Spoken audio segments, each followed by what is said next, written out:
would I still consider Zebec as a sleeping giant? Now, even though nothing I say is financial advice, I would have to say yes to that. Now, why would I think that way? It's because when I take a look at what do I mean by sleeping giant, right? First of all, I think the project has to be pretty giant, which hypothetically I think ZBCN is. I mean, the market cap currently is nearly 400 million, so I think that's pretty big. I mean, it's not the biggest thing out there, but it's pretty decently sized, right? It's pretty, again, giant in my opinion. And I think it's kind of like a little bit sleeping in a sense where I don't think I've seen the next leg up when it comes to ZBCN, and also on top of that, I don't think I've seen an altcoin season during this cycle. Now, when it comes to, ZBCN not seeing that next leg up, it could be said again for a bunch of altcoins out there, but again, when I take a look at ZBCN, I would actually consider it hypothetically a sleeping giant for me. Now, some people also may be thinking, but okay, had a pretty good initial rally as of late, right? Before the pullback and stuff like that. But even though I'm aware of that, the way you take a look at it is that I don't think that was even a fully fledged type of altcoin season. Like maybe ZBCN had a pretty okay rally in and of itself, but it wasn't like this sort of 2021 type of altcoin season like what we saw again back in 2021. And I don't think I've seen that again during this cycle. However, to me, if this hypothetical altcoin season, if it ever were to happen during this cycle, if it looked better than back in 2021, I want to explain why it wouldn't necessarily surprise me. It's because when I take a look at during the peak of that bull run that year, there was around 300 million crypto owners, again, back in 2021. However, currently, we fast forward to right now, there's over 600 million. Supposedly, that's more than ever before in history, so I find that very impressive. And not to mention, when I take a look at 10 cents, it's run a 23x from here, and the market cap at that point would be around 9 billion considering current circulating supply.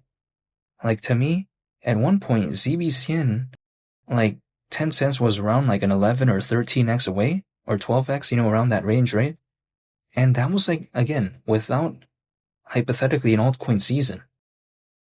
And it was already nearly a 10x away to, 10 cents. So I find that very impressive. So what could it maybe do if, let's say, there was an altcoin season? Only time will tell, but, if it was able to do that back then, if it maybe did better than back then, it wouldn't surprise me, but only time will tell. However, even besides that as well, what I like about Zebec is that they're continuing to improve and they're continuing to do their thing, so to speak, in a sense where, it still kind of gives me the vibe of like a miniature version of Stellar, for instance, but then with a Solana aspect, which I find pretty interesting because Solana, it is, an up-and-coming layer 1 blockchain. It's already very massive, right? But then it's still kind of like up-and-coming when it's compared to something like Ethereum, for instance. So I kind of like the vibe overall when it comes to Solana. ZBCN, even not too long ago, was top 10 in terms of utility when it comes to Solana. So I find that pretty interesting considering how pretty, relatively massive something like Solana is. It's not as big as Ethereum, but it's still pretty big. And also, Solana Ventures is one of the backers when it comes to Zebec. I find that pretty interesting because Solana Ventures, we just think about Solana. Do they really need, Zebec? I highly doubt that. They're massive in and of itself, right? Even if they didn't back Zebec, let's say Solana Ventures, I think they're fine anyways. But then I just find that pretty interesting that they even did that in the first place. And also what I find pretty cool, or should I say interesting, is that Circle, which not only is publicly listed, but then it is the creator of USDC, the stablecoin, but then they're one of the early backers when it comes to Zebec.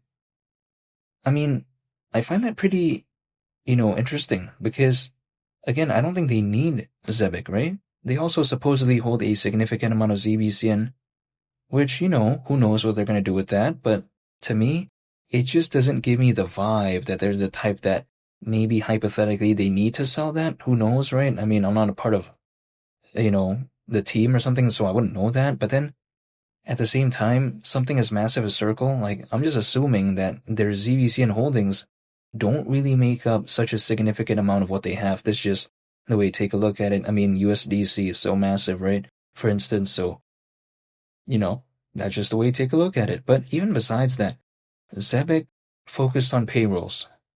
I find that pretty interesting because, again, not many projects out there are really that focused on that, but I like the aspect when it comes to Zebec.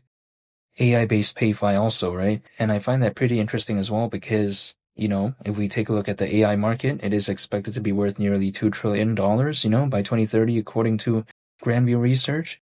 And when we take a look at the payments market, it's already currently valued at over 2 trillion. So overall, I like the whole vibe when it comes to Zebec.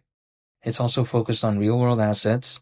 And what I find pretty interesting about this is that if we take a look at, again, real-world assets, right?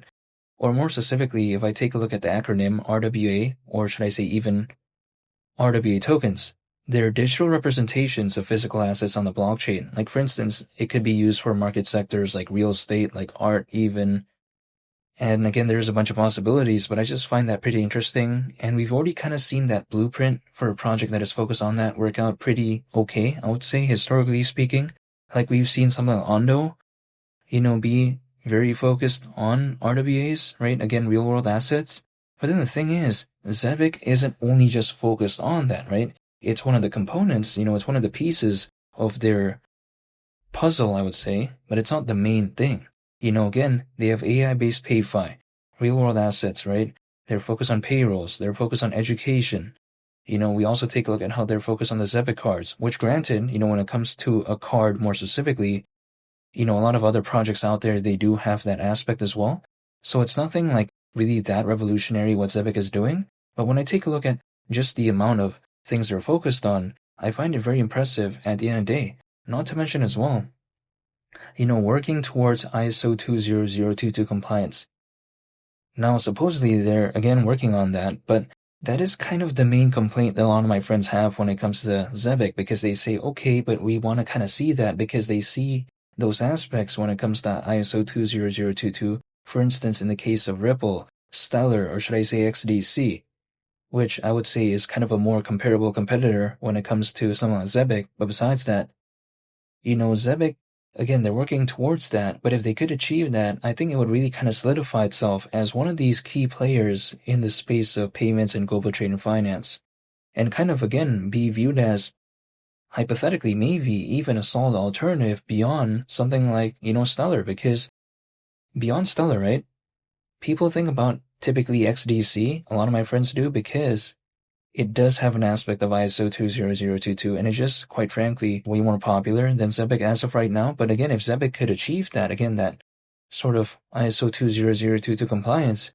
maybe it would put them, or should I say maybe it would put it, right, as a project, kind of in that category of being recognized as, being part of that ISO 20022, type of projects that have those aspects, right? So overall, I'm just still staying patient when it comes to Zebec because, again, ultimately, if there is, let's say, a hypothetical altcoin season during this cycle, it's going to be beyond my control. Like, for instance, when I was first holding ZBCN and seeing that just kind of price chart that wasn't really doing much, it was basically kind of flat, right, in the grand scheme of things. Had a little bit of ups and downs, but it wasn't really anything significant. So at that time, I thought maybe, okay, I'd have to wait near the end of this year maybe or something like that. But then ZBCN proved me wrong in a good way because it had a pretty good rally. And then, of course, there was a pullback.